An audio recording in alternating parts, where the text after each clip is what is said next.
Hello friends, आज हम जो मेडिको लीगल केस के बारे में बात करेंगे।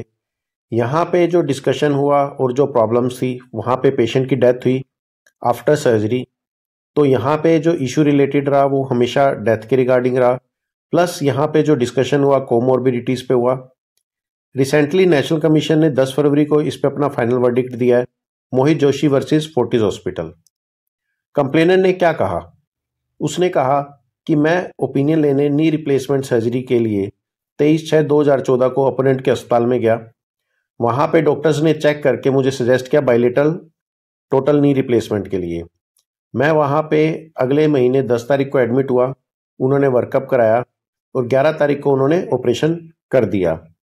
उसके बाद उन्होंने 6 दिन मुझे वहाँ रखा और डिस्चार्ज कर दिया।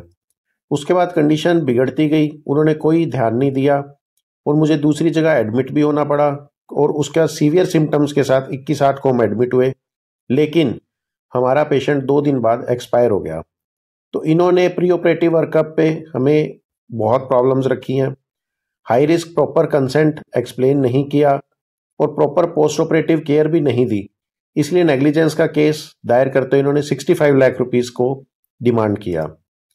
बदले में डिफेंस में डॉक्टर्स ने कहा कि प्री ऑपरेटिव, इंट्रा ऑपरेटिव और पोस्ट ऑफ वर्कअप में जो मेडिकल स्टैंडर्ड है उसी के हिसाब से काम किया गया है। जो भी ये कॉम्प्लिकेशन हुई है ये पेशेंट को प्री एग्जिस्टिंग डिजीजेस थी, जैसे हाइपरटेंशन और डायबिटीज, उसके कारण हुई है। इवन जो पेशेंट एक्सपायर हुआ है या कंडीशन में डिटोरेशन हुआ है वो हाइपरटेंशन और डायबिटीज के कारण हुआ है। पोस्ट ऑपरेटिवली पेशेंट ने प्रॉपर इंस्ट्रक्शंस कभी फॉलो नहीं की और वो कभी आया ही नहीं, जबकि हॉस्पिटल वो 21 को नहीं आया, 23 को आया था और पेशेंट की बहुत ज़्यादा क्रिटिकल हालत थी। इसके कारण वो पुअर कंडीशन के कारण नहीं सेव हो पाया और हमने कहीं पे भी नेग्लिजेंस नहीं की है। और इस तरीके से डिफेंस में डॉक्टर्स ने अपना जवाब दिया। जब ये केस स्टेट कमीशन में चला, उन्होंने देखा कि पेशेंट कह रहा है कि मैं ओपीडी में 21 या 22 को आया, डॉक्टर ने नहीं देखा, तो कहीं ना कहीं ये चीज़ होगी। इन्होंने इसके लिए कोई प्रूफ नहीं देखा। दूसरे जो हॉस्पिटल में पेशेंट गया वहाँ पे दूसरे हॉस्पिटल के डॉक्टर्स या हॉस्पिटल नेग्लिजेंट नहीं है। पेशेंट को ऑपरेशन तो प्रोटोकॉल के तरीके से किया गया है, लेकिन डिस्चार्ज के बाद जो थोड़ी मोटी प्रॉब्लम्स रही हैं वो डेफिनेटली कहीं ना कहीं आई है और इन्होंने रेसिप्सा लिक्वेटर लगा दिया और 30 लाख रुपीस डॉक्टर और हॉस्पिटल को अवार्ड कर दी देने के लिए। एग्रीव्ड होके डॉक्टर्स नेशनल कमीशन में गए और उन्होंने जो प्लीडिंग दी ये था कि स्टेट कमीशन ने नेग्लिजेंस लगाते हुए प्रॉपर नहीं देखा। पेशेंट हमारे पास आया ही नहीं, हमारे रिकॉर्ड्स ही नहीं चेक किए और इन्होंने ये मान लिया कि कंप्लेनेंट कह रहा है तो पेशेंट आया ही आया, जो टोटली गलत है। तो नेशनल कमीशन ने जो ओपीडी के पेपर्स थे वो अच्छी तरह देखे और नेशनल कमीशन ने देखा कि 22 तारीख को कोई भी ओपीडी में, रजिस्टर में, इनके सॉफ्टवेयर में कोई भी एंट्री नहीं है।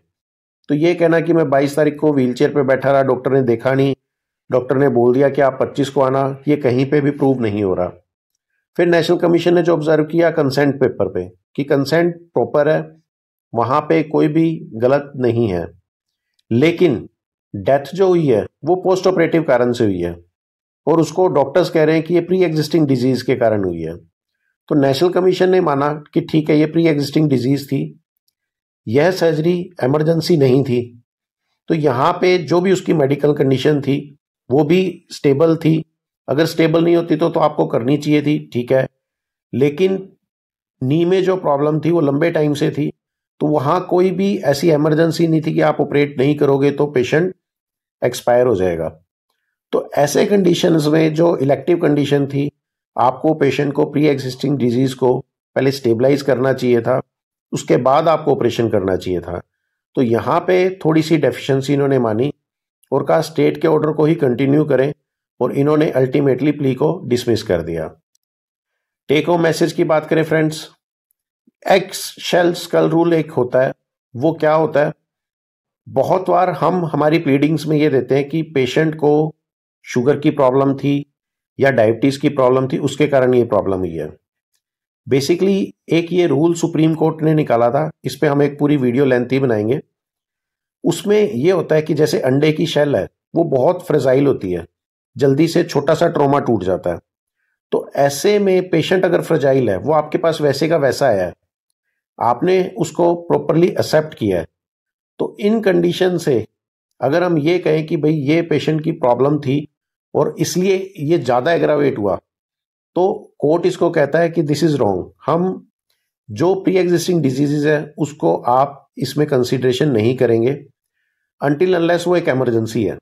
आपने पेशेंट को एक्सेप्ट किया है होल सोल, उसको आप स्टेबलाइज करें, उसको ऑप्टिमाइज करें, फिर आप उसको अकॉर्डिंगली सर्जरी करें। दूसरा, कभी भी जब भी केस चलता है तो उसको हमेशा रिप्लाई प्रॉपरली देना है। जब तक आप प्रॉपर रिप्लाई नहीं देंगे, आपके केस के हारने की पॉसिबिलिटी भी रहती है। जैसे कि थोड़ा सा शायद इस केस में रिप्लाई की प्रॉब्लम्स रही हैं। Last but not the list, emergency और इलेक्टिव ट्रीटमेंट हमेशा डिफरेंट है। इमरजेंसी में अगर कोई प्रॉब्लम होती है तो उसको कोर्ट एरर ऑफ जजमेंट मानता है और वहां पे डॉक्टर्स को इम्यूनिटी अधिकतर मिलती है। लेकिन इलेक्टिव अगर कोई सर्जरी है, वहां पे हम कभी भी ये प्लीडिंग नहीं दे सकते कि पेशेंट ऑप्टिमाइज नहीं था, क्योंकि यहाँ पे इमरजेंसी नहीं है। आप इलेक्टिव सर्जरी कर रहे हो तो इट्स ऑलवेज बेटर कि ऑलवेज पहले आप पेशेंट को ऑप्टिमाइज करें। उसको हाइपरटेंशन है तो उसको थोड़ा सा 3-4 दिन मेडिसिन दें, स्टेबलाइज करें। अगर पेशेंट आपका भागता है तो उसको जरूर जाने दें, लेकिन इमीडिएट सर्जरी करने की प्रॉब्लम कभी भी ना करें इलेक्टिव सर्जरीज में। इमरजेंसीज में आप वेट नहीं कर सकते, वहां पे हमें इम्यूनिटी मिलती है। Thank you friends. अधिक जानकारी के लिए आप हमारे व्हाट्सएप पे कांटेक्ट कर सकते हैं या इस वीडियो के बिलो कमेंट करें। इस वीडियो को अधिक से अधिक शेयर और सब्सक्राइब करें ताकि लॉ के वर्ड हर डॉक्टर को पता हो और अपने आप को आप लॉ से हमेशा अपडेटेड रखें। Thank you friends.